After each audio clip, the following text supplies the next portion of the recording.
A fortnight ago, there were serious misgivings about New Delhi's ability to successfully stage the 19th Commonwealth Games. A combination of security and health concerns, as well as construction delays, led to threats of boycott and even talk of a cancellation. But the host nation has gradually managed to silence even its harshest critics. The Games, which wind up overnight, have been conducted in good spirit and have been largely incident-free.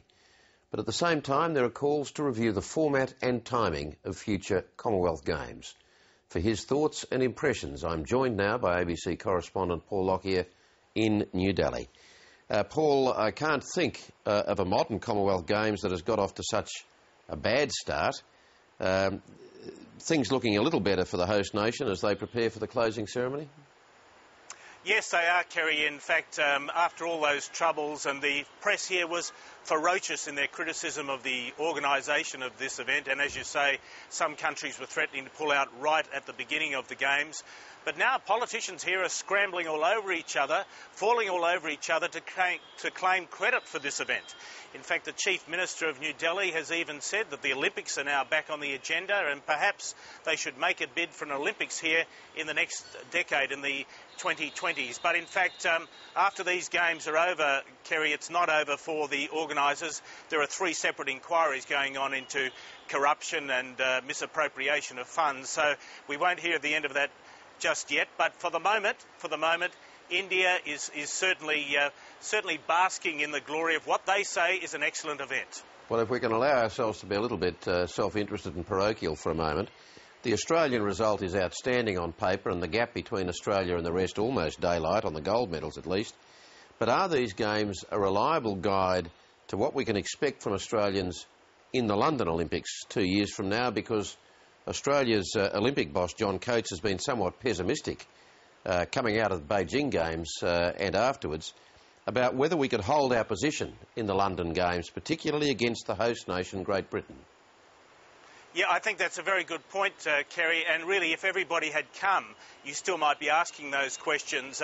Take cycling, for instance, and Australia won all but 2 gold medals on the track cycling and the road, and you would have to ask, well, is this a measure of how they'll go in London? Well, it's probably not, because 2 British Olympic champions, Victoria Pendleton and Chris Hoy, did not come. They deliberately bypassed the Games to concentrate on their preparation for European Championships in November. That gives you an idea of how they viewed the Commonwealth Games. Then on the eve of the Games, 4 other top riders who helped deliver all those gold medal performances for Britain on the track, the cycling track in Beijing, they pulled out. So in defence of Australian cycling, the performances from a young team were superb, and some of the times were world class. But you've still got to ask, if those other riders weren't here, what is the answer to that? You look at diving. Well, diving was really world class. If you look at Matthew Mitcham up against Tom Daley in the 10-metre platform, and Mitcham was beaten by the 16-year-old Briton, Tom Daley, last night. That was a world class event between 3 big diving nations now. That's England, as it happens, and Canada and Australia. But the Chinese obviously dominate that event. So you've got to ask those questions. Look at track and field.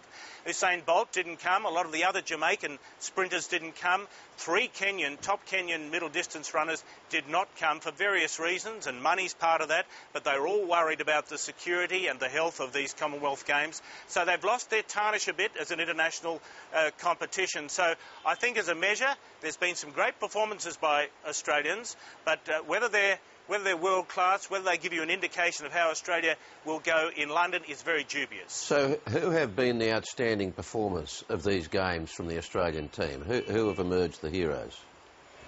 Well, I don't think we can go past the emergence from relative obscurity of Alicia Coulis in the pool.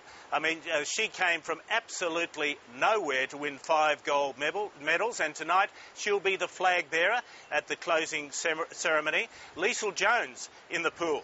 She's now got 10 gold medals cumulatively from Commonwealth Games to match Susie O'Neill and Ian Thorpe.